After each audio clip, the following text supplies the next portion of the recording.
Episode commencing in 3, 2, 1. Episode initiated. Descend in your saucers and start spreading world peace and disarmament in this week's limited series start to this book as we take a dive into Cosmic V, the Crit miniseries. This is your thin-skinned alien visitor, Patrick here, aka the GM, and opposing me and joining the Resistance this week to defend Earth are my 5 friends and your players. To my far left, a cameraman with the evidence that proves the aliens eat otters. It's your Bert jabbering away as Jamphram. Howdy, everybody. Across the digital table from me, the biologist head of the Resistance ready to rally the ranks. It's Miles making believe is redacted. Good evening. To my right, a collaborator with the alien enemy. Not on my watch. Why, it's Tyler talking as Praedir. Hello there. To my immediate left, peel back his skin, and he's still a giant iguana man. It's Drew, Dynaplay, Zilix. If this season goes on long enough, you'll get this one again. And across from him, she is spray painting posters with the letter of victory. It's none other than Rebecca rolling with Asher and Skye. Hello. Welcome back, everybody. Welcome back. Thank you. It's the official start to Book 2 of Horizons of the Vast, if we can get there in this episode. Yeah, if we can get there. We have Not allowed. I was Not talking allowed. to people before we started recording that, we went a little long. It was almost 2 hours last episode of just trying to keep people we had some alive. complaints, and we apologize. We're going to keep it at 45 minutes from here on out. If you add an hour to that time, then you're probably correct. That time, I'm out. Hour and 45. It's been like the average, I feel like, the last few weeks. Yeah, it's Had some long fights. There's just a lot going on. Some people don't complain about that, but I do. I'm trying, my ideal episode length is like an hour of gameplay, and then if we have like stuff on either side, like this doesn't really count. But last week's episode though did constitute perhaps the most intense epilogue for a book, a single episode epilogue of any book in the entire podcast's history. I think I don't know if we've ever had as many a harrowing and riveting roles that determined whether people lived or died before in the history of Not on a podcast, at least. this podcast. Yeah. So if we can try and get to Book 2, Serpents in the Cradle by Starfinder fan favorite Hillary Moon Murphy, HMM, we will, but we might have to just wrap up all of Book 1. This might be epilogue part 2. We'll see how far we get. But one thing I was going to do last week, but like I said, we're pushing like 2 hours of recording. So we were going to talk at the end of the episode about leveling up to level 3, but we didn't. We pushed that back. So we are going to start this week's episode talking about your characters and their upgrades real quick, and perhaps changes, as we've had some species changes and things like that. And I've told you guys over the last few weeks that since the new Starfinder Enhanced rulebook has come out this month, we are clear to use all those options. We've been looking at a lot of those alternative rules and things for a while now here on the podcast. And so we're going to talk about them as they come up. And then I think after this week, we have a couple weeks of kind of Halloween themed special episodes to give us a little break and regroup. But for now, let's get into this week's episode and talk about level 3. Are you guys ready to level up finally again? I think it's been like 12 episodes since you leveled up to level 2. Yikes. It's been a while. Mm-hmm. And we've already wasted almost all of our book rerolls. Yeah, just keeping people alive. Whatever. Who wants to go? Who wants to go first? I I can go. Okay, go ahead. Okay. So not a ton for old Zilix this level up. Of course, we got the level 3 attunement stuff. But I actually picked up something that is going to benefit something I picked up last time, which is I picked up an ability called Swarm Strike that I haven't really used yet. And that's because I waited until I could get improved unarmed strike. So I will be dealing a lot more damage with this particular thing. So Storm Strike, I have to spend a nanosite surge in order to activate it, but then I get to use it until I change up what my gear setting is. So that'll be fun. Okay. Well, I'm excited to see that in combat eventually. A Swarm Strike in combat. Rebecca, what about Asher and Skye? I found a new feat in Starfinder Enhance. Is that what it's called? Yeah. That it's called Balanced Charger. And frankly, the flavor text just sounded just like Asher, so I went for it. But it says your knowledge of gymnastics tricks and martial arts techniques remove some of the disadvantages of charging your enemies. So I can make an acrobatics check to have either the AC penalty or the attack penalty of a charge. Okay, cool. Well, that makes it. Now, you've done a lot of charging this season so far. Yeah, I Lots of figured charging. it made sense flavor wise. Like, she somersaults through and, avoid some of the attacks or something. Yeah. We'll see. Okay. What about Redacted, Miles? You said that we were talking beforehand. It's not an exciting level. No, up. it's not. I mean, I get the overload. Have we talked about that when Tyler was a mechanic? Overload, the special mechanics ability, maybe, perhaps. So basically, as a standard action, you can cause a short in an electronic device, including most ranged energy weapons, melee weapons with power, specialty property, or a single armor upgrade. This makes the device non-functional for 1 round.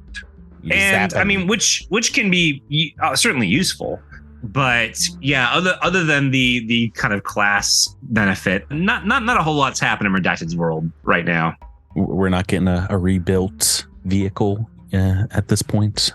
I mean, I think I need money for that, right? What have you spent money on? What do I earn money from? I don't know. Every month rolling for it.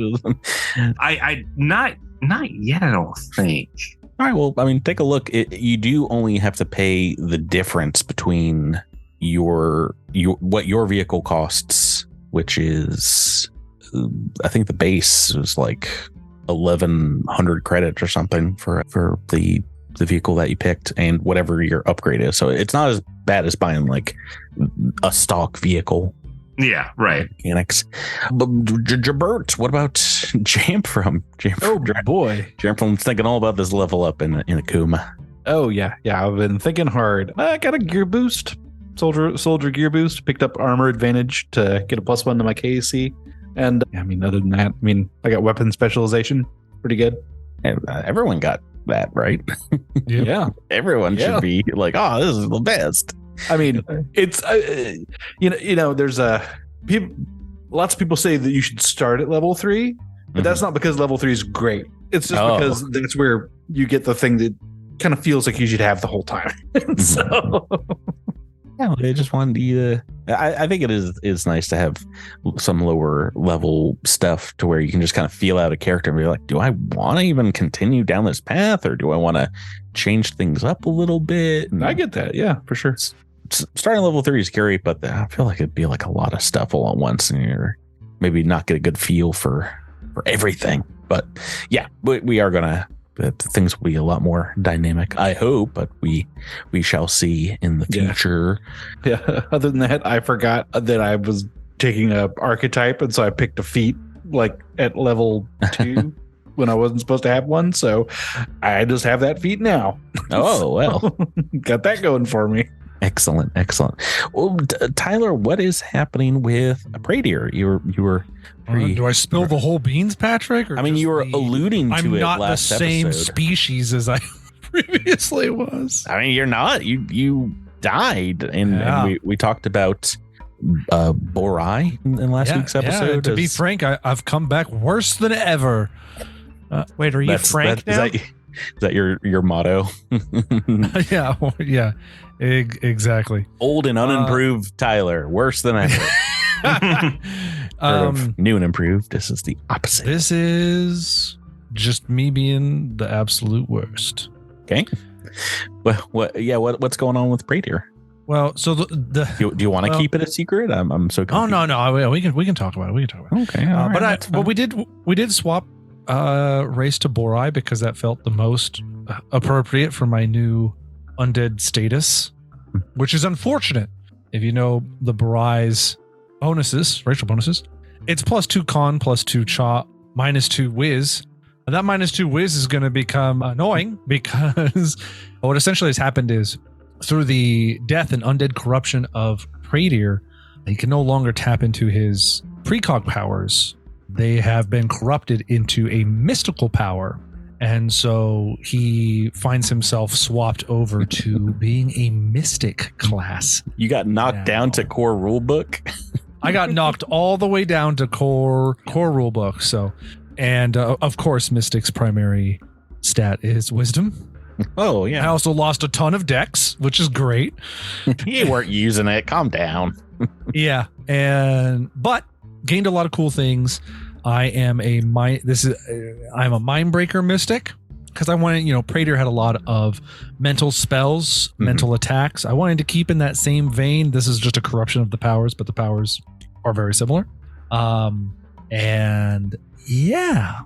the source, Patrick and I spoke a little bit, and right now, Praedir isn't quite sure of what the source of his powers is. So so fans, I don't have a deity. Yeah, you should have kept this. I should have just been a champion of Saren Ray. Every season, I should just be a champion of Saren Ray. That's what I should do.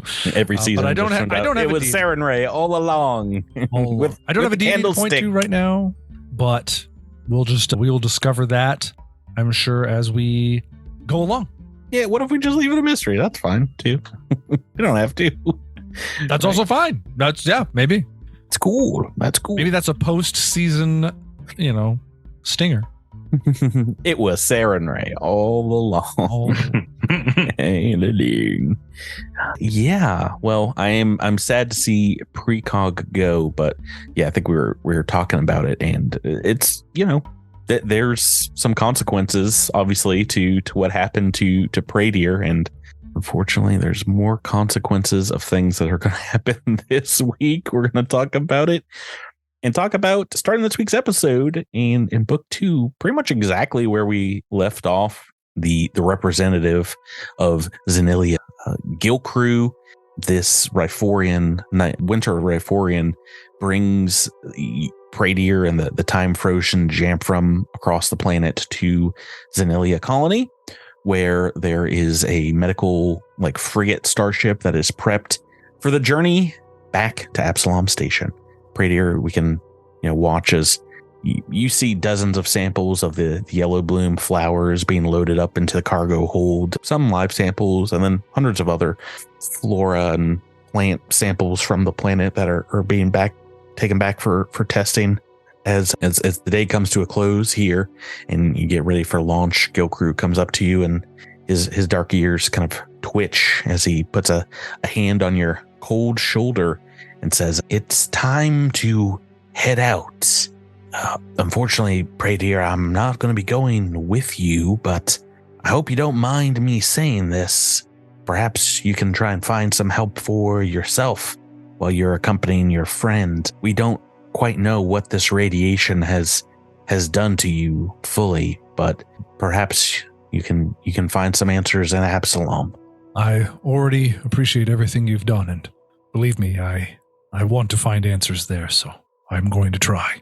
Once the Rel State protocols have worn off Jamphram, your Charters Corporation hopefully will be able to immediately cure his sickness, and with the turnaround, you probably won't be gone more than 5 weeks or so, and back here on the planet before you know it. We watch as this large transport is finalized and ready for departure. It blasts off to escape the planet's gravity well, and yeah, as for some reason, Praedir, as you watch the two suns dip below the horizon in the Waydana system, you turn away from this beautiful double sunset to the west, and your eyes are drawn eastward to the dark gray moon of this system. You hear whispers in your head, whispers out in the darkness, but you're not able to place exactly exactly what you're hearing here. Just creepy kind of Sauronish whispers. Just Not good. That's never what you want to hear when you're no, it's fine. It's probably cool. traveling. That's what I do. And anytime someone falls asleep next to me on the plane, I'm just like, bring me the ring. Bring me the ring. As the spacecraft exits the atmosphere and gets prepped for drift travel, you look into the rail state pod and see the weakened Jamphram there, who looks nearly as lifeless as you are. But this was your existence for a long time. They found you in kind of one of these pods aboard the Devastation Ark. As you strap in and the ship punches a hole through this dimension and into the drift, you're not in there for more than half a day or so. Then there's an emergency siren that blares on the bridge, and the captain comes on and says, "Everyone strap in. We're getting multiple bogeys on our flight path. Hold on, something's happened. Our drift engines are down."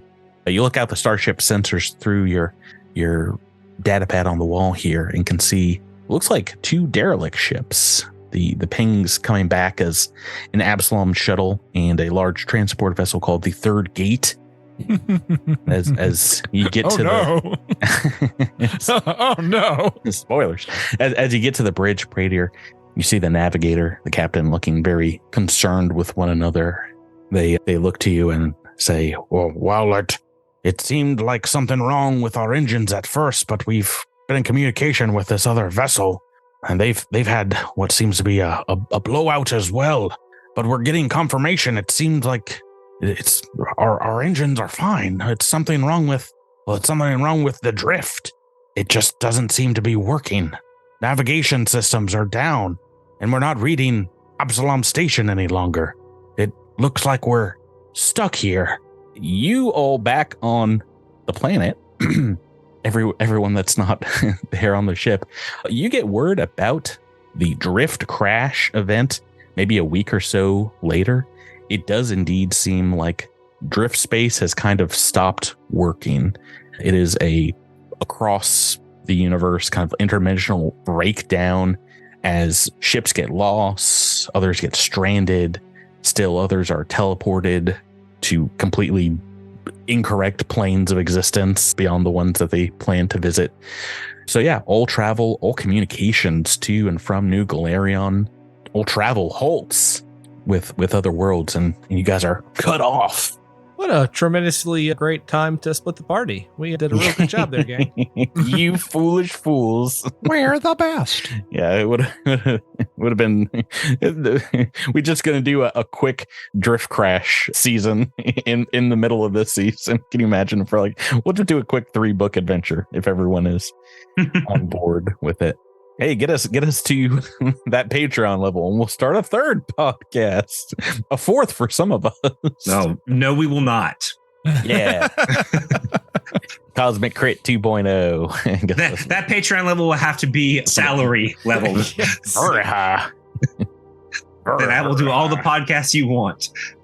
Hold you to that, Miles. I'm gonna hold you to that. By all means. You'll get sick. Oh. It's like forcing you to smoke the entire pack of cigarettes. You'll be sick of Starfinder by the time I'm done with you. You don't know how many APs they've put out that we will not have time to and get to. Oh, I mean, I have a specific dollar threshold of salary you would have to meet, but yeah, by all means. Yeah, I don't know if I could be. It takes the fun out of it if this was full-time job. No, anyway. I disagree. Anyway, there's if I was going to do this and get paid, yeah, I think I'd have a lot more fun. Let's we think it might not be fun, but let's try. Yeah, I'd like to test that theory. To quote Giles. Well, yeah, you go ahead and you start GMing, and then everyone will GM a game for all the rest for that of amount of money. I 100% would. We'll see how that goes. Oh gosh. But yeah, you probably have heard of the drift crash, the drift crisis. That's happening this season. That's happening right now in Horizons of the Vast. No one knows how long the drift is going to be down. And you all, I mean, you have to worry about the safety of Praedir and Jamphram, who, I mean, besides being delayed, they could, you fear, be completely waylaid by this space-time snafu. Once it becomes clear this is what has happened, and perhaps might not get noticed from them for some time, Ezran Shire and Kel's Deirdrick comes up to this month's planning meeting, and Ezran says, Asher, Zilix redacted. I mean, it seems we might be without Jamphram, without Praedir's leadership for some time, but I mean, we're going to have to continue on and I guess try to make do. We have enough resources planet side to, continue with the plan, continue exploring and expanding the charter. Maybe we can finish up some of these long-term plans you all had decided on while Praedir was still with us. Oh, that sounds bad. Well, you know what I mean. Well, if there's one thing we don't have to worry about, it's outside parties. We only have to worry about the people that are in and around the planet sphere right now. Yeah, but I mean, all the colonies that have come here have had, a good amount of time to set up, so we can certainly try and do some more trade deals if we need any materials. I just imagine this will put a damper on new colonists for some time, but at last count we were almost at 400, so I'm not too terribly angry that it slowed down. But yeah, now I know Praedir asked you, Asher, to kind of step up as temporary executive for the colony, but that, I guess, that was under the auspices that this would be a temporary thing. But I don't know. If you're comfortable, we can try and still rotate the tasks of keeping this place up and running between us. But I feel bad for you having to take all the heat just because we might not get this dang drift fixed anytime soon. How are you feeling? I don't know when Praedir is going to be back. I think the best thing that we can do for our community is to keep going down the path that we were. To your point, stay busy, make use of our time, whatever time we have. I would welcome some assistance, though. I certainly was not anticipating being in charge of the colony. Perhaps we can form a partnership. Kels steps in and is like, I'm personally fine taking over any tasks you all need, but what is this plan, though? Praedir is, what if they never make it back here? What if they're gone? Do we have another election? That seems like a lot of work, and well, one election for me was enough for a while. If you're amenable to it, then perhaps we can just join forces, the two of us, work together, avoid another election and potential turmoil to the colony. We can see how people feel about that, but I'm worried that might cause more turmoil than when they find out Praedir might not be coming back anytime soon. In my experience, when there's a huge political upheaval, suspending all elections is a great thing to do. Just also turn off the drift and the internet, so they can't leave or communicate. Ezran will pop in again and say, all right, well, what's the plan? Praedir did leave some notes behind in that book he was always carrying around. Should we try and follow his vision? His notes here say to keep claiming territory that we can explore, and the end goal being making a new settlement down the line. And you guys had already scouted some places down to the south, down by the inner sea there. He also had some notes here, maybe building a school or an art center of some sort. He was such a great person. I hate that he felt he had to leave us and take Jamphram away. If we had known that this might be permanent. He gets a little misty-eyed, old Ezran, and says, this is going to be a long road no matter what, literally and figuratively. It might be a long road to build to get down to the inner sea, but to get all this done, if we pushed and focused our effort, that we might be able to get it done before our 1 year anniversary for landing here on planet side. It's going to take a lot of resources, and like I said, without access to Absalom, well, we're going to need to have a good crop harvest in the fall if we're going to have the credits to trade with other colonies. But yeah, perhaps we can increase our out yield if we know we're not going to be resupplied for a while. Anyway, there's we got some time ahead of us to deal with this. And in game terms, we have a lot of time to expand this colony because a lot of time to earn some income for your heroes as well and deal with happenings because we are indeed time jumping, I guess. we're gonna roll some months for the charter development, and I think Jamphram was up to do September, do Rova, and then you went ahead and almost died. So you once again shirked that responsibility. Ta-da! So we'll talk about this, but this will be a lot of time we got to cover here. Let's talk about who wants to take up the responsibilities first. And this can be as a player, and if you want to do it as a character, we can have Jabert and Tyler, you guys help proctor the colony from afar in the form of maybe Ezrand and Kells for a month. But who wants to do my favorite month of the year, Rova, September, the 5th month of your guys' colony? Has anyone besides Jamphram not done it?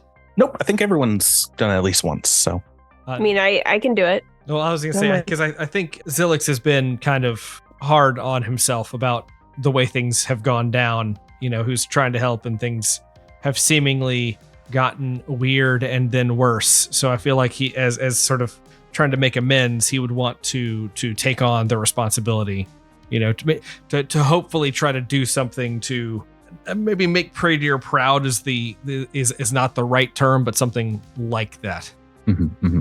Okay, we'll go right ahead. I'm just bringing up the map here for us, and you guys have, let's see here. You have 4 hexes claimed and settled for Veridian Colony, 3 resource nodes amongst them. So your upkeep is 4 resource units. And first things first, Drew, you can roll 1d6 and 3d4 to get your amount. Starting off strong, 5 on the d6. You said 3d4? So, yes. So you're not losing resource units at this point. And a good roll for the 3d4. So we're going to gain 9. Yeah, you had 3 left over. We have 12. 10, 15. Yep. 12 equals 4 for this month. So just a reminder, put the charter development rules once more in our chat here. You can do a couple of projects each month. That could be claiming a hex, building a resource unit. Usually not both, because you have to claim a hex before you build the resource unit. But you can also do construction inside the charter.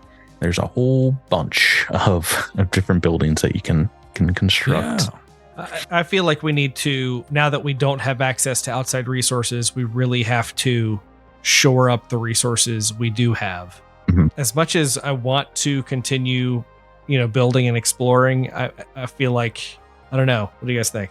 So we should at least build 1 resource node, because the more the better. We need currently you don't have any claimed hexes without a resource node on them. So like I said, that will be the next steps. And if you want to start, I keep forgetting that I keep forgetting the iconography on the map. Iconography. So then I would say we should probably claim a hex and then build a special resource, or whatever these are called, advanced projects. I was going to suggest that we claim this hex right here. DD28. Yeah, that looks like it has water that could get us starting to get a little bit of sea transit. Sorry, did you say DD28? 28. Okay. Yeah. So if you are looking to go down and build, I think down here, I'm sorry, I'm moving maps around like as we're talking. It's not a good idea. You've already explored a few hexes to the south that would be, I think you need to be 3 full hexes away from another settlement to build one. Yeah. This is where this was. Boom. Right. So that is 1 construction project. Is there something else you would like to do? Once again, claiming a hex is not a ton of resources. Yeah, 1. Yep. So that leaves us with 11. So there are a number of advanced projects that would be good. Our highest stat is Accord, and so I really don't want to build anything that is going to boost that number. What we want to boost, in my opinion, are really any of the others. So economy, technology, culture. So some of our options for that would be we can build a where was it? An entertainment quarter, which is +1 to culture and +1 to economy. We can build only costs 6 resource units. So that's not too bad. Yep. We can build a school, which is culture and magic. And then there are only a few like double ups. So those are the kind of ones I'm prioritizing that we can afford. So I would say school, restaurant quarter, and whatever the other entertainment quarter. Those are the ones that kind of pop out to me immediately. A lot of the other things that are a little bit more advanced, we just can't afford them quite yet. Well, given Asher's background as a dancer, I think that they would vote for entertainment quarter. The entertainment quarter gives you another culture, another economy, eco boosts. Yeah, not bad boosting. There are a lot of things that have obviously economy in them, so that's a good one to boost. Culture, is necessary for things like upgraded energy grids, embassies, a graveyard, oddly enough. Yeah, a place to gather. I mean, we've had a few deaths in the colony, so it would be out of left field. No, and so I'm fine with entertainment center. That sounds great. What would the school give us? The school gives us culture and magic. So the only reason I shy away from that one a little bit, I mean, it's not bad. So our magic is our lowest stat at -1. So if we invest in that, that would take our magic up to 0, which is good, but also not immediately beneficial in the terms of having us help build new other advanced projects. What I want to do is build up some of the, or what I thought we could do is build up some of the other stats, and then in 1 month we could do a double up on 2 magical boosts advanced projects to get that up to a positive just like right away, which would then allow us to take some advantages of that immediately. One of the cool magic ones that we can build once we get enough culture is a Solarian monastery, which I think is cool, and it might entice some level 20 Solarian to come visit. Yeah, we can invite Alindra to bless the monastery. Yeah, please help. Just fight our battles for us, please. Oh gosh. And then give us your armor. Give us all your armor. Just to give you an idea and to confirm how I'm reading this with Patrick, to build a whole other brand new settlement. So, it has to be 4 hexes away or whatever, but it costs 10 resource units plus 10 per other settlement we have. So it would cost a total of 20 resource units to build a whole second settlement. Yeah, got plenty of time. But we got plenty of time. Plenty of time. So if we're going with entertainment, then I'm going to remove 6. I'll take us down to 5. Take us to 5 RU, yeah. Yep. And that's gonna take. Where are you tracking this? I keep track of it on my own on Praedir's character sheet. Oh, I will share it with other people one of these days. And boosting culture and economy. We are going to have to roll for a event at the end of this month. We did not have a colony event last month. Drew, do you want to roll a D100? I can do that. Mm-hmm. Oh, right. It was a 30% chance, and you have succeeded with a roll of a 10. Go ahead and roll me a D20. What did I succeed at doing? Giving us a charter event. Oh, no. Great timing for this one. This is the event Mass Exodus. Many of the charter citizens depart for other opportunities, maybe lured away by a political entity on the same planet. Functioning drift. Another colony. Can I use my book reroll? Well, it says if accord and culture are both less than the T in the target number for the the colony. Reduce resource units gained each turn by amount equal to the TN, and this lasts for 8 turns. The threshold number is equal to your charter size divided by 5 rounded up. You guys are still only that's still only 1. So I don't think this is going to happen, right? Because accord and culture are both 1, so it's not less than. I'm waiting on the shoe to drop on one of these magical events to happen and be like, -1. Please don't. Magic. half of your population turns into sheep, which seems like a bad thing, but Yeah. Blessing So in disguise. both of those are equal to 1, so no problem there. And that resets for our next month of Lamashon the percentage down to 15% again. So, and guess what? We're doing Lamashon, aka October, the month that we're currently in right now. Hold on. Are we supposed to be doing profession rolls? I figure we could do them all at once. Okay, that's fine. I just want my money. Whoa, Rebecca, chill out. She's holding the knife up to the camera for some reason. Wow.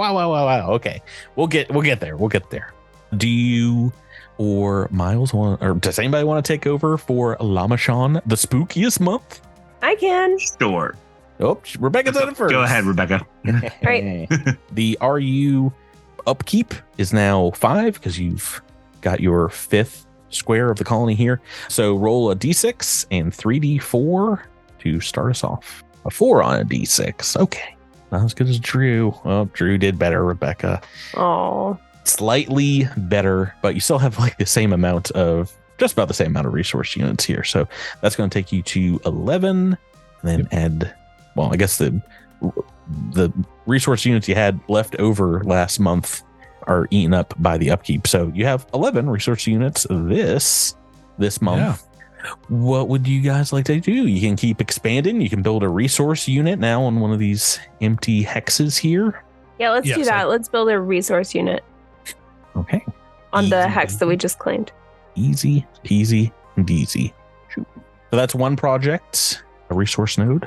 Sorry, yeah, resource node. And that is, Tyler, 3? Are you? I forget. A resource node is 1. That is, what a steal. All right, so that's an easy 1 RU to spend. What do you want to do with the you have 10 more. Yeah, we can build that school we talked about. Let me just make sure. Yeah, we can still build that school. We can afford a shopping center, which boosts accord and economy. So it's fine that it boosts accord, but nice that it boosts our economy. We can build, taking a brief, man, we can't even build a road. Ooh.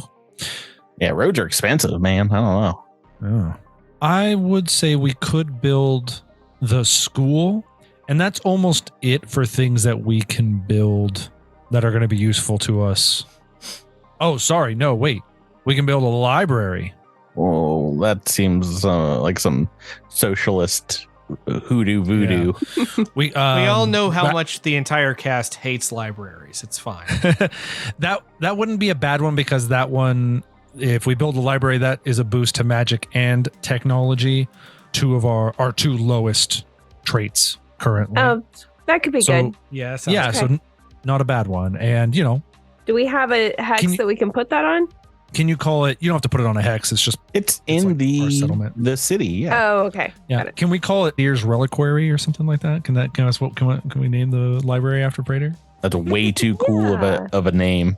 And it is going to cost 8 resource units. So it's going to take us all the way down to 2, which is fine, because the next month, all we should do is claim a hex, build a resource node. So it's not bad that we're going to be low. Well, you won't be able to do that next month because you have to have a open hex to build one. Yeah, claim a hex, build a resource node, right? Nope, we talked about this, I think, in other months. Have I totally forgotten this?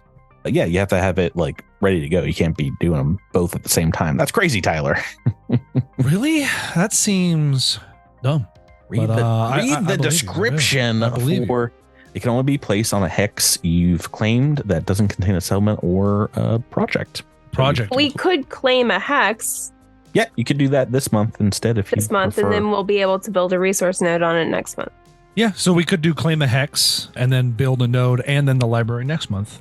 Is that what you would like to do, Rebecca? Wait, why can't we build the library this month?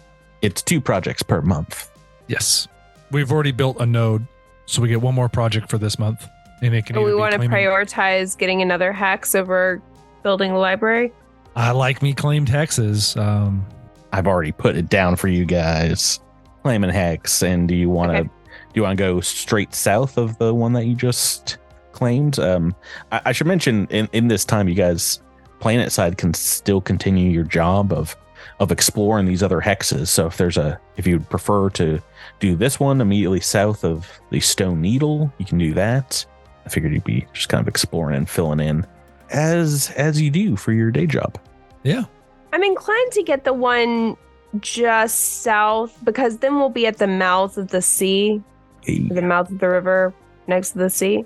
Yeah, perfectly works for me. Gotta update this map and make it look pretty so I can actually share it with folk. Okay, so that's going to leave you with 9 resource units for the next month. Roll us a D100 Rebecca, for potential event. 8. An event happens. Oh, Don't don't go do ahead. it. Don't roll another 9. If you roll another mass exodus, this is going to be ridiculous. D20. All right. 18. Ooh, this is an interesting one. Strange weather. So unusual weather conditions. You get maybe very early snowstorms here in October, ball lightning activity, massive storms kind of rolling in from the west, winds that cause psychic headaches maybe run through the charter. If economy and magic are less than a TN, reduce resource units gained each turn by the TN. This effect lasts for 1d8 turns. If one trait is less, then you only reduce it to half the TN.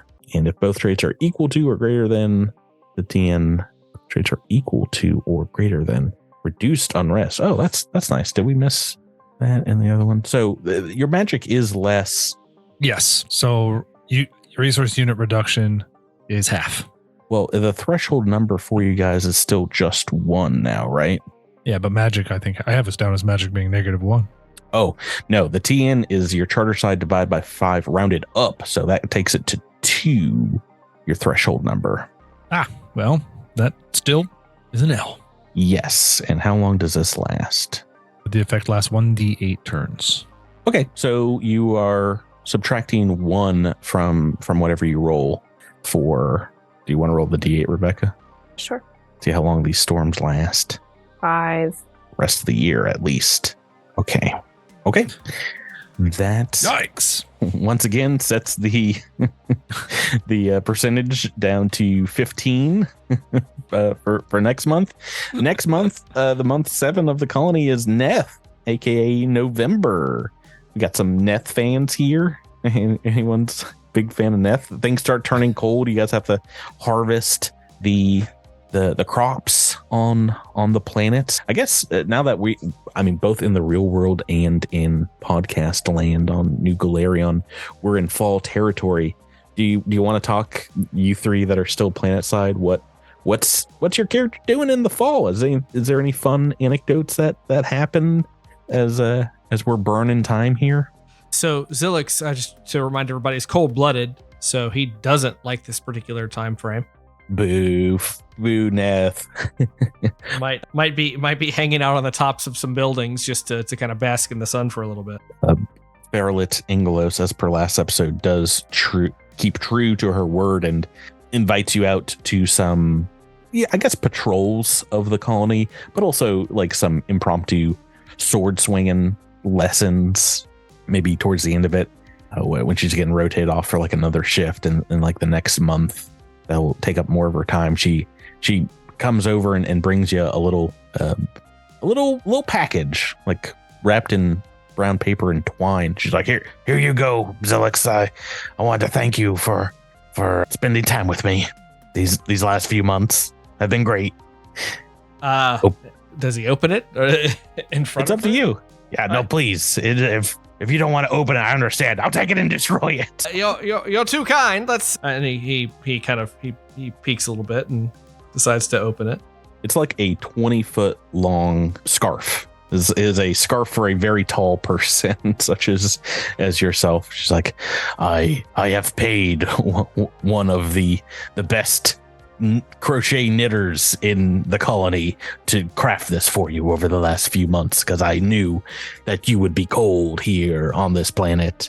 Well, you're too kind. It's especially nice because I have such a long neck. That too. You can wrap it around a whole bunch. Let me do it for you. She begins to intricately kind of whip, I guess, lasso it around to your neck. It's like, it'll keep you warm. It'll keep you warm when I couldn't. Yep. Yes. All right, then. Yeah. Who wants to take over Neff? Who wants to talk about fall on Veridian Colony? I imagine Asher is going to organize a harvest festival. There is rules for festivals if you want to have like an actual one, but we also have our own little extra colony rules where you can bring in your other kind of vendors and things. I think you might have to try and lure them from other colonies. I think last time you had a swords dealer. Do you want to spend maybe a resource unit try to do that again in Neff? Hold a festival? Yeah, just a small festival. Yeah. A festival. We We'll can have spend resource units music. equal to our charter's size divided by 5, rounded down, minimum 1, so 2. All right, spending 2. All right. Well, I have forgotten where I put the notes for the different peoples. Let's see here. Okay. Before we get into the administration of this month, why don't you roll me a D6, Rebecca, and tell me about the harvest festival that you want to host at Veridian. What do you envision it looking like, and how can you get people from other colonies to travel all the way over here? I envision it being kind of like the idea of like a moonlight festival, like takes place at night. Jamphram and Praedir, sorry, you're missing the coolest festival. With the moon overhead, and there's a lot of I never get to purples go to and the greens. cool parties. Yeah. Well, this is, a system that the moon giants seem to flock to try and kind of scry the stars from this location. It's how this area was like originally, found out about by all the corporations on Absalom. So that makes a lot of sense. And, it has an amazing nighttime view with almost like zero light pollution on the planet of the greater galactic spirals and other clusters of gas and space that kind of light up the sky. So nighttime. We have our new entertainment center, so I figured that gotta show it off, right? Stages and some places for perhaps musicians to perform. We can have some square dance adjacent activities. All right. Well, you had me until that part. Now I'm just like, No, they're space square dancing. Dances. They're real popular.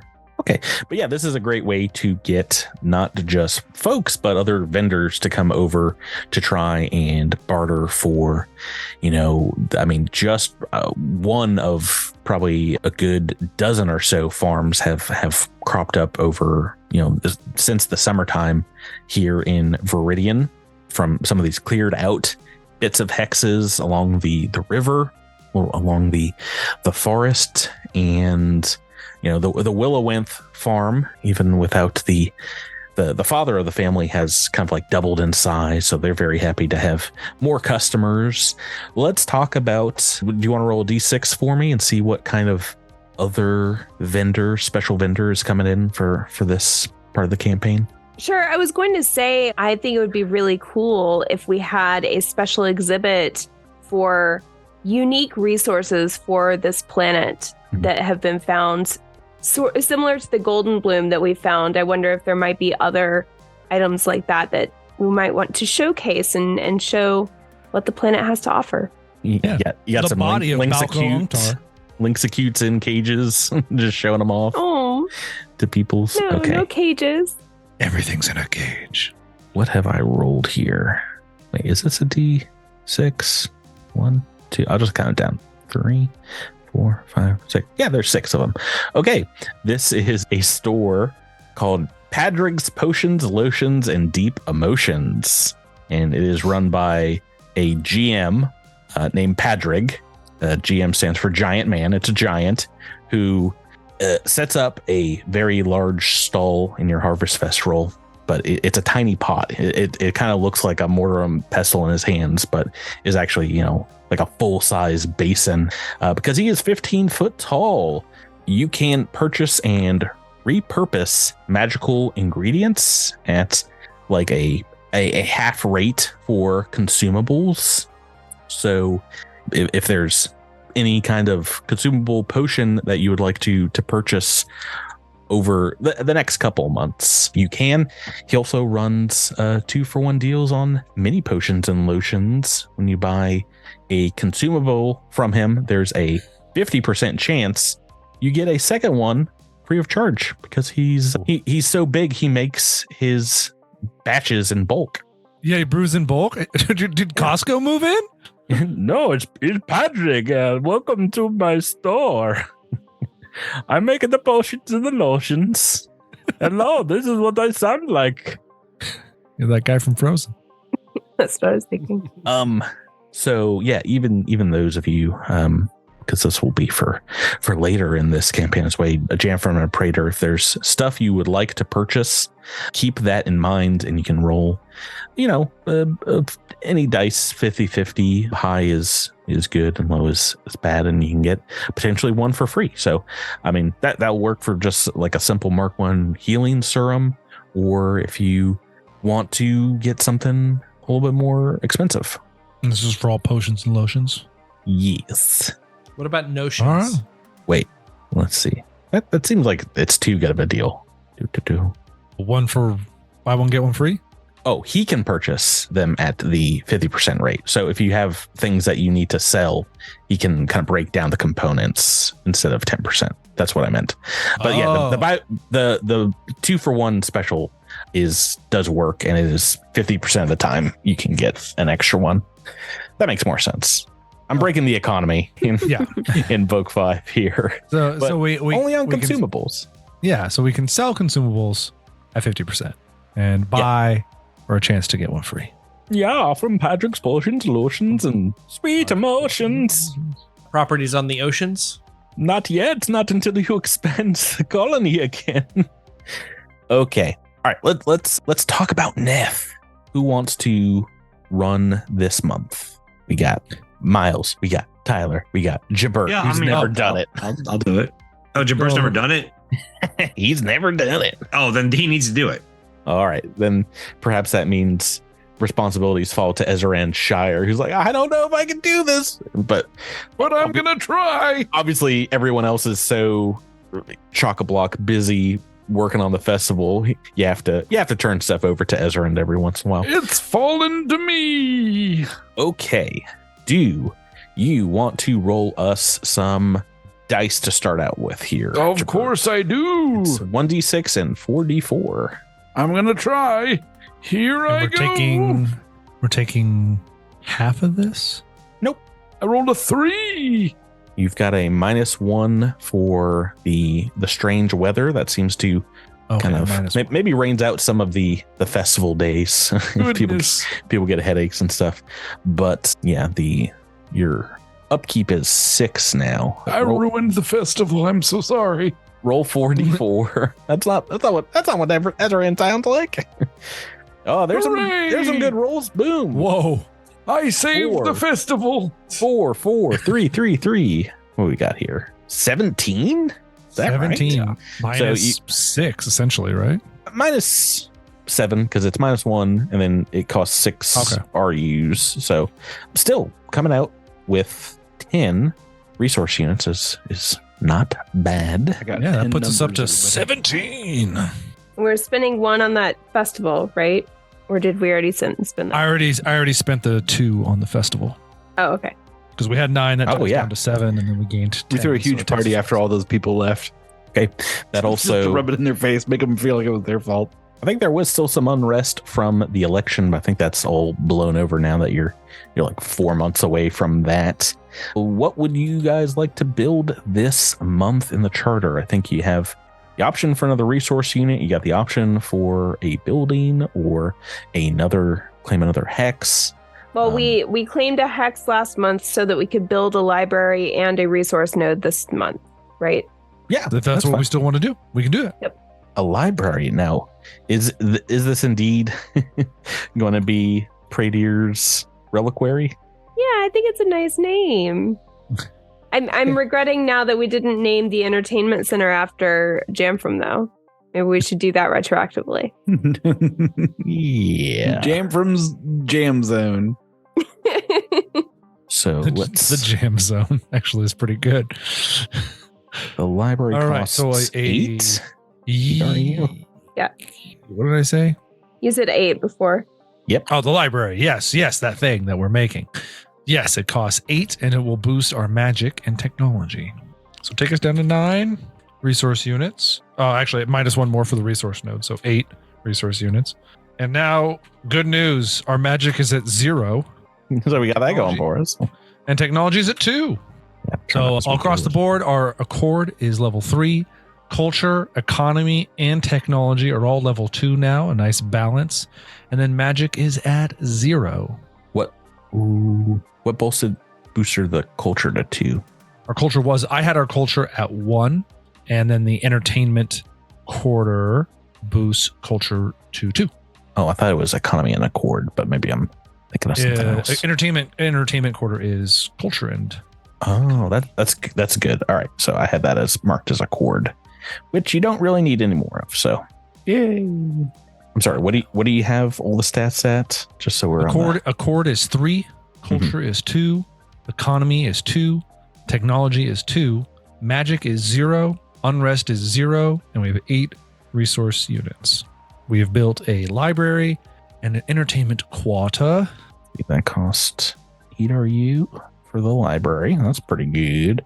And it's just 1 for the resource node, which means you're spending 9 this month? That's correct.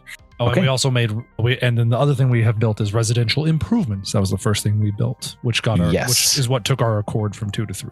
Okay, pretty balanced minus magic. Go ahead, Jabert, and roll us a D100. Please don't whammy us 3 months in a row. All right, so which do I want? Do I want high or low? You want high. Yeah, it's a 15% chance right now. So there you go. 53. Highest we've rolled. Oh, so yeah. far. Jabert's the MVP. That means next month. Good job, Ezra. Next month, it's going to be a 30% chance. Oh, no. Ezra Shire's on a roll. I'll do it again.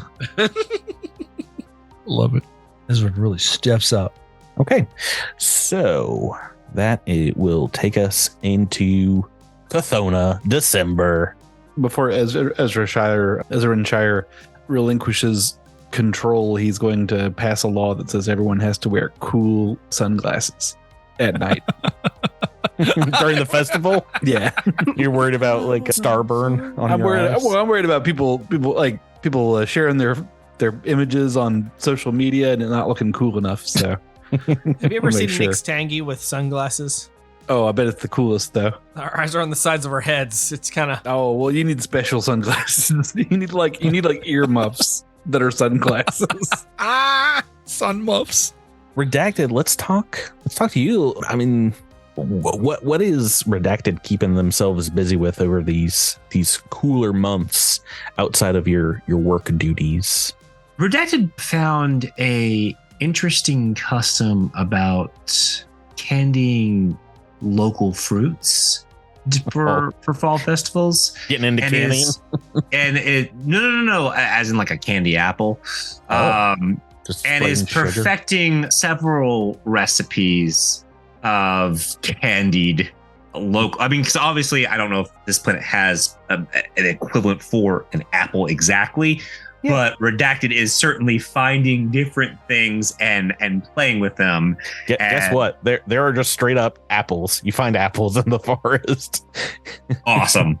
Readying for the Harvest Festival and to take the Harvest Festival by storm. What's your booth called? Probably Redacted is likely not going to be interested in gussing up the booth. So it's just a black bar. It will just be called Treats. Treats. It is your birthday. I've heard that candied Linksacoot hearts have a very sweet Tyler. tartness to them. What is wrong with you? Get out of Y'all here. are being so cruel to the Linksaccoots. They did nothing wrong. Just You know who else was cruel to the Linksacoot? The artist. Just because they're one of the fuggliest creatures on the planet doesn't mean you can eat their hearts, Tyler. Listen, it's spooky season. We're eating some Linksacoot heart. It's a local delicacy, okay? This is how you create culture. Well, you know, if Praedir hadn't have answered the call, I could be having candied Praedir. Oh, jeez. Gross. That's a little bit okay. I draw the line at cannibalism. Oh, you draw the line at yourself? Surprisingly, yes.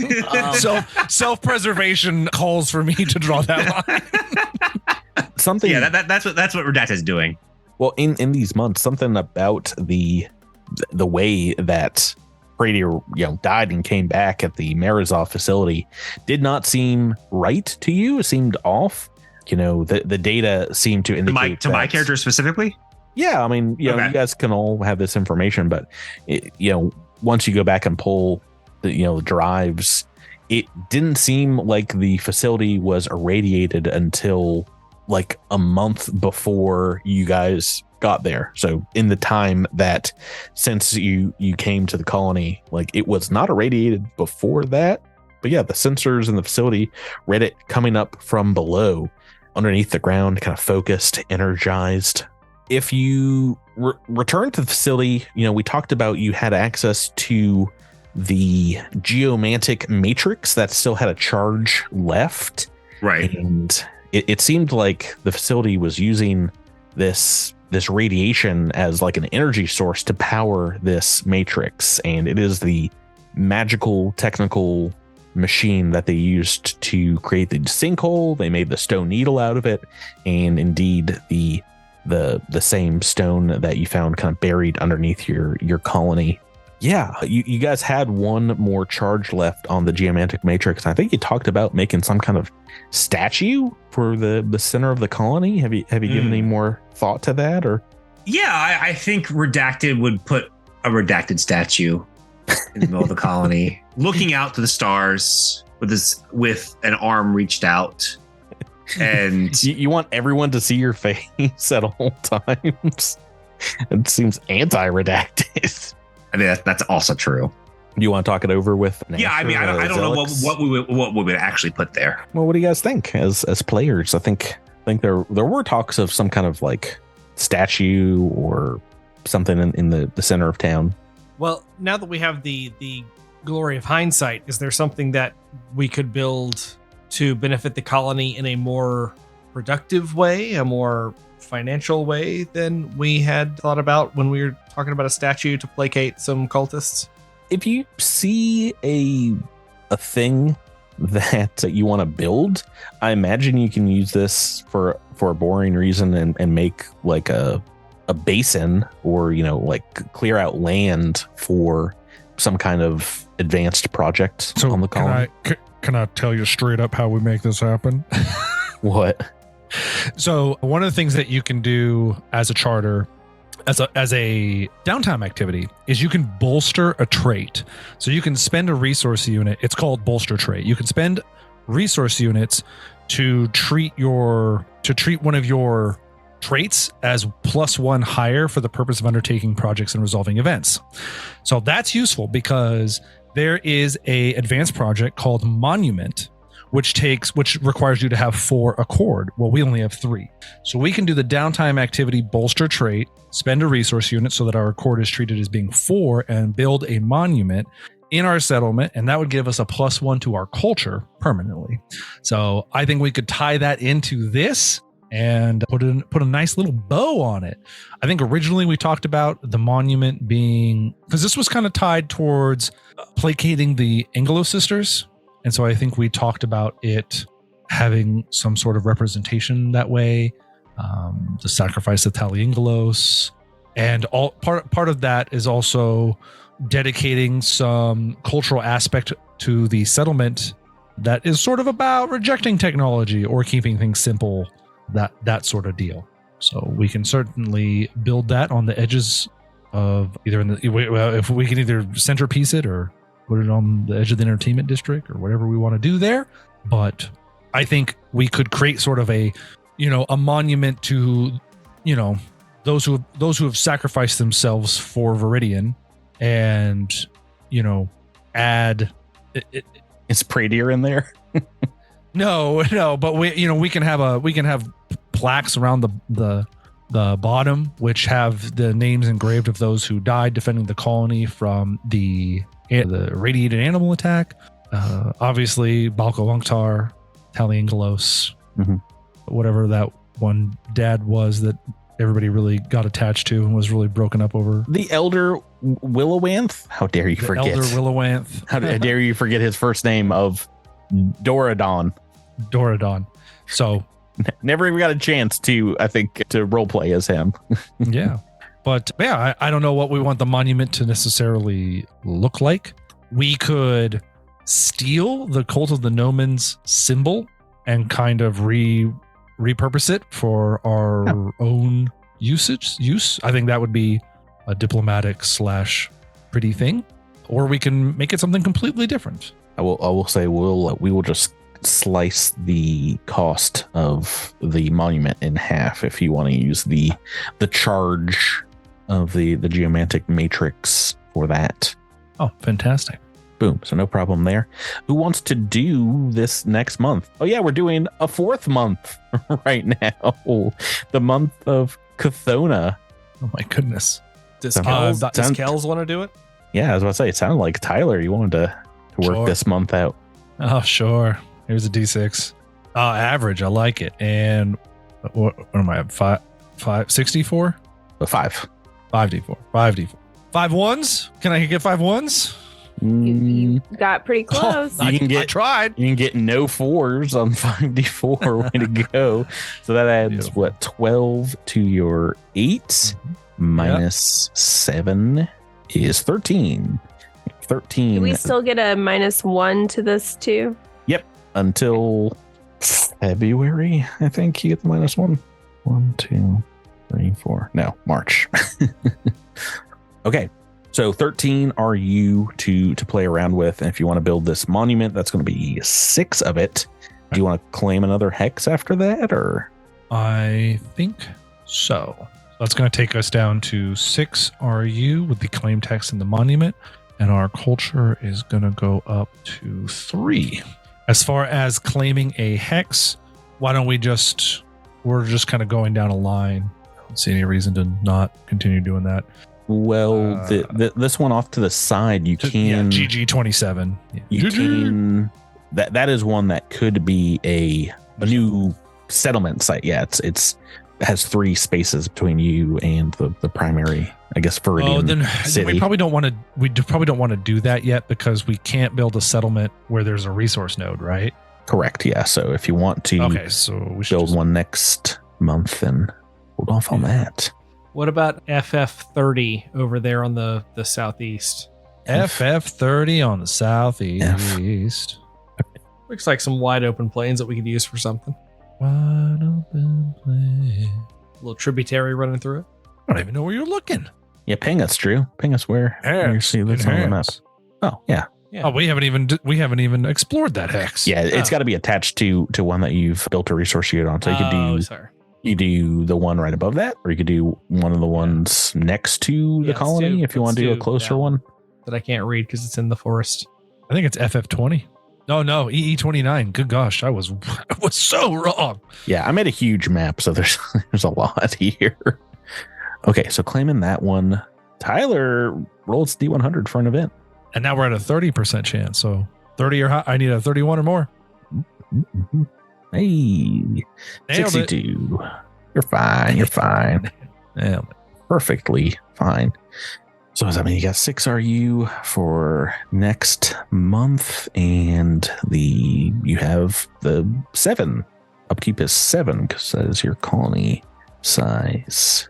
Oh my gosh, this is so much fun. We're definitely never doing this off podcast in the future. I'm having too much fun, at least.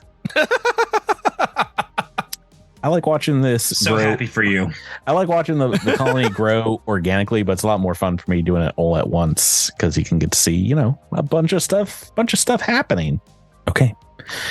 All right. Let's get into the new year and Abidius?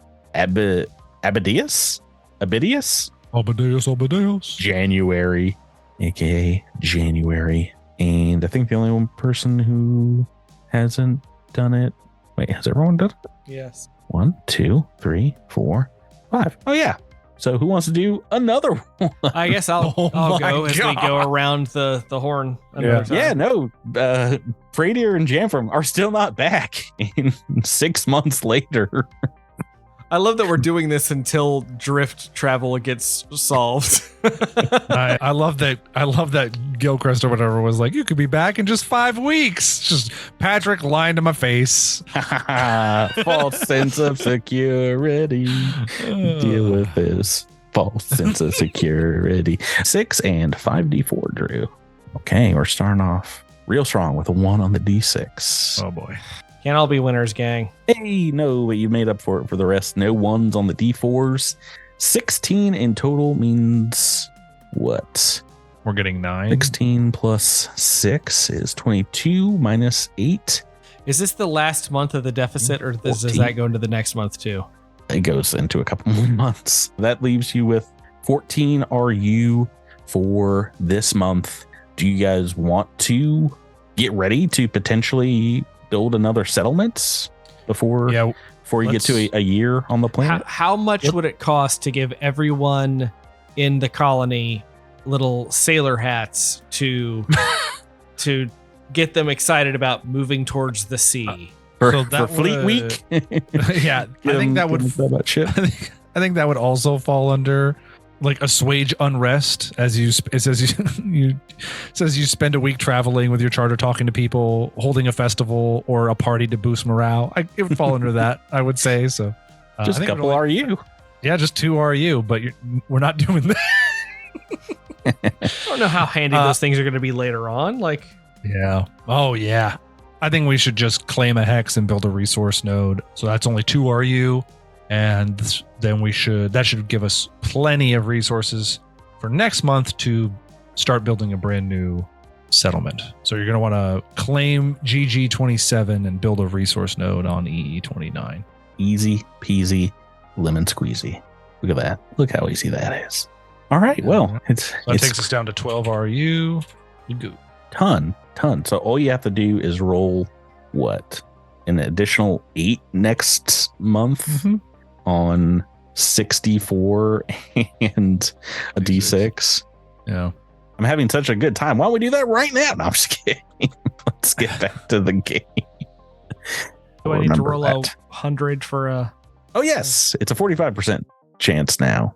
Oh, good. Oh, well, it's essentially a 50-50 chance, Drew. I'm sorry, Jabert. You rolled the dice, but I was just kidding. We're not doing another month. It would have been a good roll, though. All right, Drew, thank you for rolling another event for us. Yeah. Roll me a D20, sir. 8 on the dice is, that doesn't sound good. Local disaster. There's a terrible fire, perhaps, that affects the citizens of this main settlement here of Veridian. If accord and technology are both less than the TN, increase unrest by a D10. Oh my goodness gracious. What building burns down, that makes the colony just go into a The Praedir reliquary. Yeah, better not be the art center. So it's what is your accord and technology? Accord is 3, and okay. technology is 2. 2. Okay. So they are both equal to or greater than, which means I don't think this will pop off. I think you have the firefighting services to put out the fire before the entire reliquary is destroyed. This is the month Praedir will be coming back and see like a building and his name bursts to the ground. No. Mixed emotions, just high highs and then low. If both traits are equal to or greater than the threshold number, then unrest gets reduced. So no problems there. Yeah, see, this is what I do. I roll to get an event, but then I have the event not matter. Look at you. True. Haven't you done well? Yeah. Don't need any more of these magical events. So yeah, there's a fire that starts perhaps in the reliquary, but is put out by a concerted effort by townsfolk, volunteer firefighters, perhaps the 3 of you there. We've been talking 2 books. Yeah.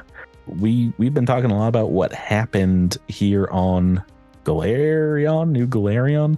Let's meanwhile talk about the fun time that's happened with Praedir and the time stuck Jamphram. Your vessel is just stuck inside the drift for the better part of a month, almost 2 months of this time, as supplies on the medical frigate and these 2 other derelict vessels are pretty scarce. You guys have to like deal with rations and basically being hungry that entire time. Not Jamphram because they're stuck in Rel state, but eventually you guys are able to get a very brief drift signal, and just assuming that this is better than dying out in the drift, travel to it and get access to maybe just what was the nearest outpost to where you were at the time, which is the half aquatic city of Subalar. It's in the elemental plane of water. You just come out and your vessel's swimming now, and yeah, you're there for another month and a half where you can do some downtime activities, relax, and chill out. Yeah, just relax and chill. But yeah, there for another month before you can secure. Because I'm frozen. Your time's stuck. It's different. Wow, there's not ice involved. I guess there's coolants involved in like the technology, but it's superconductors or something. Yeah. Yeah. So it takes like 3 months before you can secure planar travel back to Absalom. With the drift being down, it's very difficult for most travel, impossible in some ways, but yeah, you're able to get like a magical teleportation, just you and the Rel State pod back to Absalom Station. And yeah, once you get there, Tyrell Holdings Company folk meet you, and the representative Isfena Knotts will come and they'll take charge of Jamphram's body and take him right to the hospital. But she'll come up to you, Tyler, and say, Mr. Praedir, we're very happy to see you alive and well, but what has happened to Veridian Colony? Our last transponder message we had said you were elected prime executive there, and there was some sort of animal attack. Perhaps we can trouble you for some reports. Of course. I will fill in all the details that I can for you. Things have definitely changed. Events have occurred, which it'll be important for you to understand. Yeah, what's going on with your arms? That's crazy. Yeah, at one point, Praedir, held out an appendage for as a greeting, realized it was still his black tentacle arm, and kind of focused for a second and turns it into just a regular undead elf arm. Ugh, the things I have to deal with worse now. And I know. And you've got residue on your other arm of Skye that while it's no longer still active there, maybe has etched itself onto your skin. Normally it's something that just kind of goes away, but maybe because of what happened to you, it's ingrained in that on your left arm. What's that? I can't remember what it's called, but you know how people's skin can look a certain way after they're hit by lightning? That's how I imagine hit that arm to look like, the Skye arm. Yeah, it's not that cool though. You're not that cool, Tyler. Oh, All right, fine. I'll hit you with a lightning bolt at some point in this campaign, and that'll happen. yes. You'll be the only one. Right. So are you okay splitting up from Jamphram? You've been by their side basically for 3 months as they're podded. They're stuck in this pod. Yeah, I think for a second, Praedir Not a great tries to- conversationalist, really, but Oh, but Praedir's been talking the whole time, baby. I don't know. It's one of those things where if you come out of this and Patrick's like, oh yeah, you could hear Praedir the entire time. You've learned you've heard some dark things, my friend. oh my. But I think as maybe Jamphram is being carted away, Praedir reaches out one more time psychically to, Jamphram's mind, just to like feel that he's still alive before, moving on telekinetically, I should say. Right. So yeah, you get to, talking, you go back to like a corporate headquarters in the eye of Absalom Station, just like a floor of one of the high rises there. Fortunately, your sponsors in Knack and Raimi are nowhere to be found. Seems like the company is, downsized a little bit with the drift crisis going on. No, I don't think that's what happened. Oh yeah, no, everyone's hit hard. It's an economic recession. That doesn't sound accurate. Oh, it's a shame that's what happened. It's not what happened. I love that you two hit level 20 and just like, the GM has no power here. They're nowhere to be seen, and also they sold it to some. If you're looking for a cameo, I can pull out a voice. Yeah, right that sounds now. super dumb. This podcast is canceled. No, they bring you back there, and it's just some other corporate representatives, and towards the end of this discussion, you realize, Praedir, they're more like interrogating you than anything. They're grilling you for hours on end, and you come to realize perhaps some of these questions are very pointed towards maybe gleaning information, discovering if you are indeed a mole inside the organization. No worries. How do you think Praedir does in those kind of questions? Fine. Praedir's, I think, at this point, between, the increased power and responsibility that was given to him by the settlement, his undead transformation and the corruption of his powers, his mind is kind of steel trappy for a lot of things. And for the most part, a lot of what he does while being interrogated as well is, push back. That's kind of like exactly what he did when we were doing the election with Kells. So, he is not afraid to go on the offensive at times as well. So he is very stern and kind of stands his ground here without also trying to appear, like he's being too defensive. Mm-hmm. I think a few times he even challenges folks that if they really want to see what's happened to him, he's more than welcome to allow them into his mind if they feel that they can survive it. And he, while he's like holding out his black tentacle arm, see if anybody's willing to do so. No one's touching that. I didn't think so. Yeah, so they'll let you be after a while, but they do want like full reports, because there's no communication. You discover indeed like no one has really made it off or ostensibly to New Galarian in this time, and they don't really have a date for when things will start getting better. There is some breakthroughs though about a month later, about 4 months into the drift crisis, where they are able to power the core of Absalom Station, power the Starstone, and get very brief periods where they can light up other beacons throughout the universe and get travel going again. There is a whole bunch of backup. Obviously, there's a lot of strain on the system that causes things to still be very slow, but they slot you in to potentially get back to New Galarian sometime in the following year, in 324 AG. Absalom. Wait, AG, is it? Yeah. Yeah. Absalom something. time. AT. I just call it after Galarian. I don't know what it really means. Maybe it's after Galarian? I don't know. Oh, no, after Gap. AG. After Gap. I was kind of close. Yeah, you got us halfway there. I put it in. Jamphram, finally, you've had some pretty vivid, some pretty wild dreams of New Galarian while you were sick back on the planet, while you were in a coma. What do you think those represent, or what do you think happens in those dreams while you're under the weather? What do you think Jamphram dreams about? Let's see. Jamphram is dreaming about drowning, I think.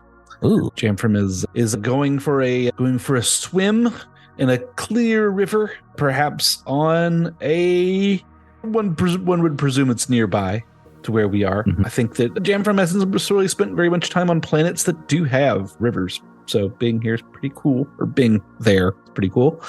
Anyway, yeah, dreams of being in a river nearby, and goes to surface for some air, and found himself caught in a downward tide, and there's a spinny whirlpool or something. He's like, oh no, and he's struggling against the current, and it just never ceases until the dream just sort of subsides into darkness and then restarts sometime later.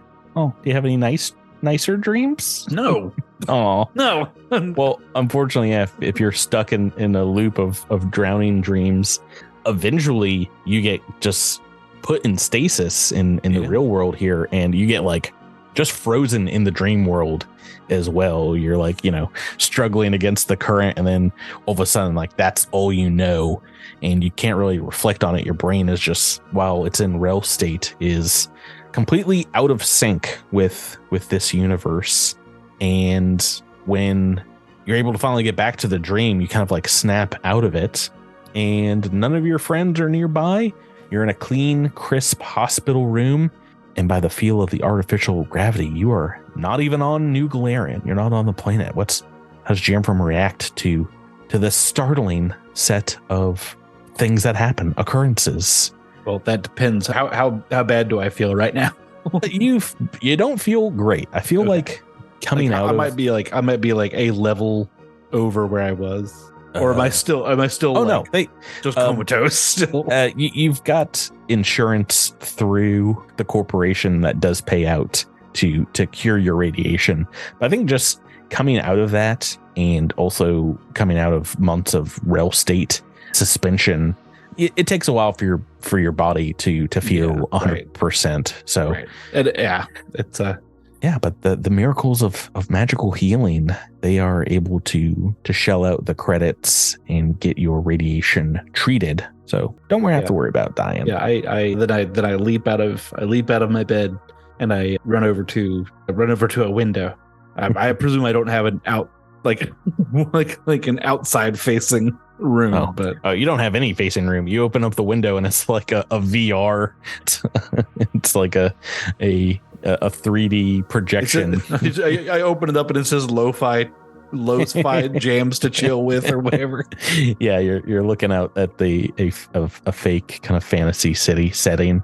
Yeah, and eventually you can kind of get word of what happens, and Praedir, you can come and see your friend again. It's Jamphram. They're alive, Tyler. Yay! Praedir's very happy when he sees Jamphram up and walking around. Yeah, Jamphram is still confused, even if the doctors have explained you're on Absalom Station. Calm down. Stop trying to hit us with a stick. But where'd you get that stick? Get away from him. Give it. I imagine it was in the pod with you. Yeah. Yeah, they wouldn't leave an old man without a stick. Yeah, confused, Jamphram would say, Praedir, what's all this then? What are you doing here? What am I doing here, frankly? Last I remember, it's fuzzy. I think Riggs was there? So you brought me back to the Pact. You didn't take me to Eox, did you? Oh, no. He puts a hand on your shoulders. Like, I promise I did not let Riggs or any other of those sawbones or whatever they prefer to be called. Ripperdocs. Ripperdocs, yes. You are as much living as you were before we put you under. Well, I appreciate that, but that doesn't explain. Whoa, you came out all this way. Doesn't the colony need you? Praedir maybe sits down at a chair or a bench and says, "Yes, I imagine they do, but to be honest, we saw that you were turning for the worse, and I knew that there are other folks that had the magical capability of healing you, so I reached out, and we were able to get our colony ally, so-and-so, whose name I can't remember at the moment, was able to secure you a rail state pod, and we were going to travel back to Absalom Station, and at the time, I really needed that because when my consciousness came back from being corrupted, I saw visions of Eox, so I thought I could pursue answers there while you were healing up here on the station, but well, I know this all sounds extremely unlikely, but while you were out, the drift broke. I guess they're calling. Can it even do that? Yeah, it got real borked up. Yes, I am not aware. I mean, the drift is a creation of one of the gods themselves. I didn't think that it could just crash like it did, but drift travel was impossible for almost 2 months. So it took us a long time to How long were we out there? Just about 2 months. Probably closer to 3. Oh, you know what? Now that I think about it might have been closer to 3 months. The planet, because we spent almost 30 days in the plane of water. The what? If I'm being honest, I know. Which I'm going to be honest, I took a lot of pictures of because it was beautiful, and I would have loved that. Later. I know you would have. You are very well equipped for aquatic life. Panic attack if I woke up from like several months of dreaming of drowning to in the plane of water. Yes. So, but I just. Praedir takes a deep breath and he says, in that time, after I survived the incident in that underground facility, I just didn't feel like I could. I just felt helpless watching everything fail around us, around your condition, and so I felt responsible for trying to get you saved. So I felt between that and wanting to see this place in Eox that's been in my visions, I came out here with you. Praedir, I don't know what to say. That's one hell of a favor to call in, buddy. You did that for me? Well, remember, you were part of saving my life from an eternity buried in an undead consciousness. I mean, well, there was that. I mean, I suppose there was that, but I don't know how I can repay that, Praedir. Thank you.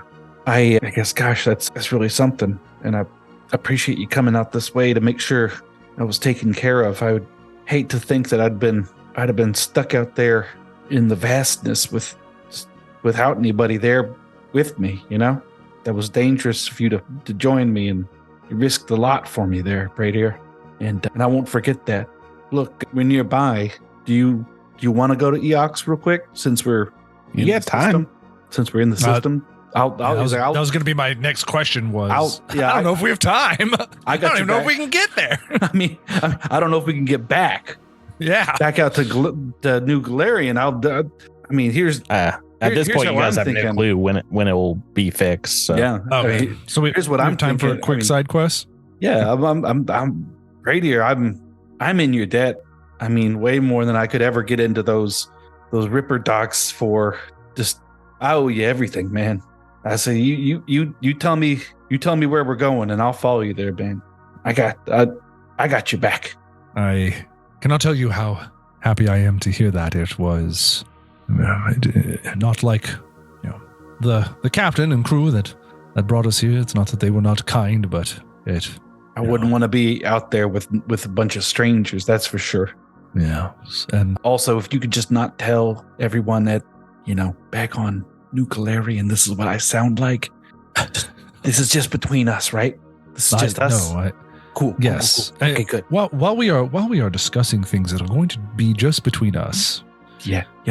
Oh, is it all that stuff you said on the way here? No, it's cool. That's that. I won't tell anybody about that. Oh, good. Kidding. I don't know any of that stuff. Praedir says, I'm going to need a lot of help in the upcoming months. I have been trying to understand how my abilities have changed. And well, to be honest with you, the change is not good.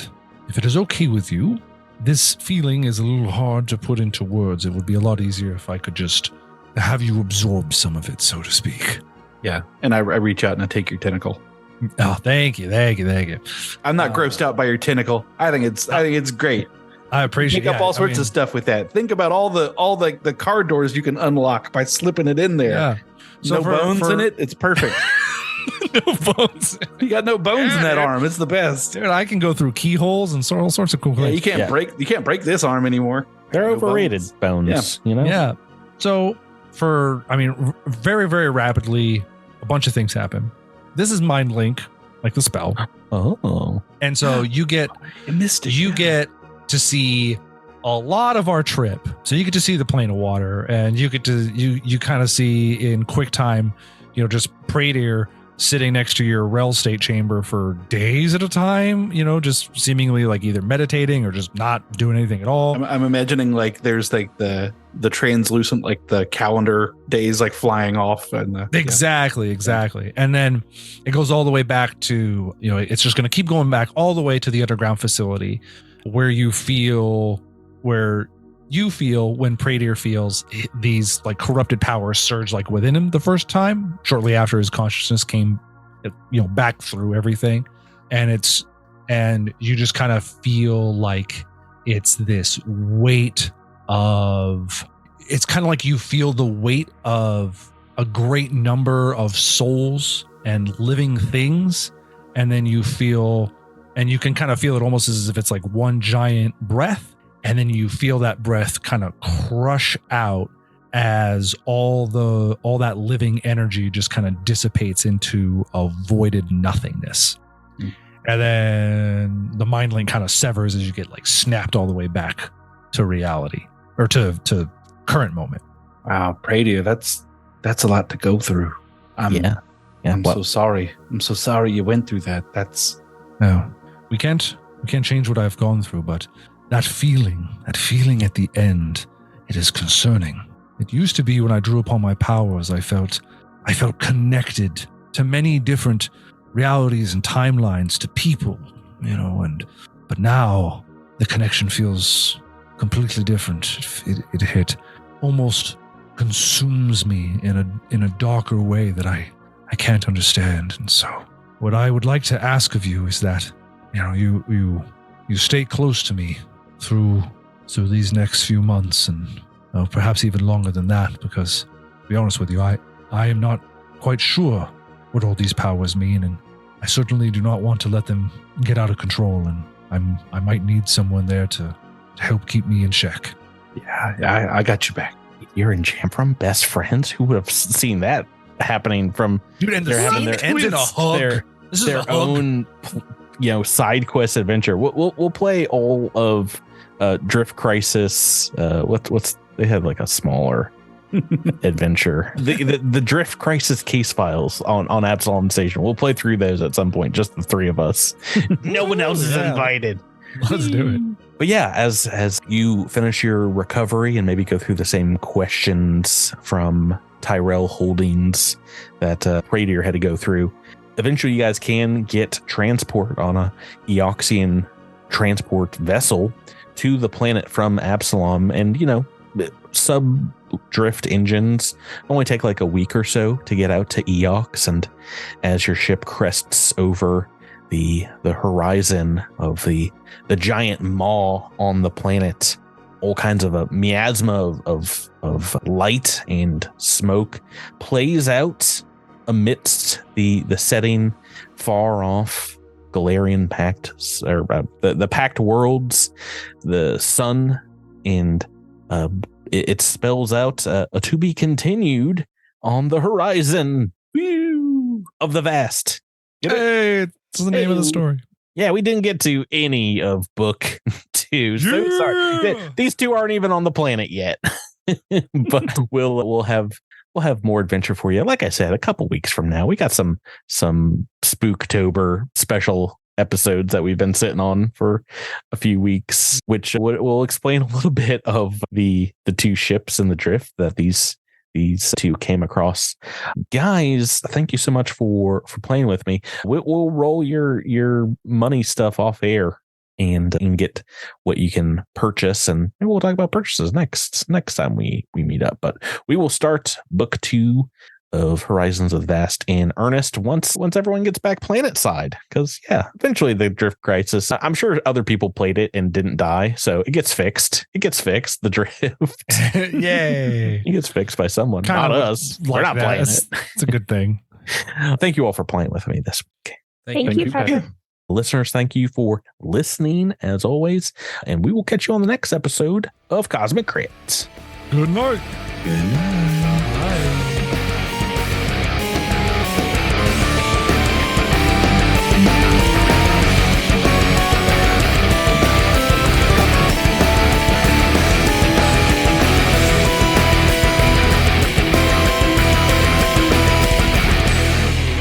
You've been listening to Cosmic Crit, an officially licensed partner of Paizo Incorporated.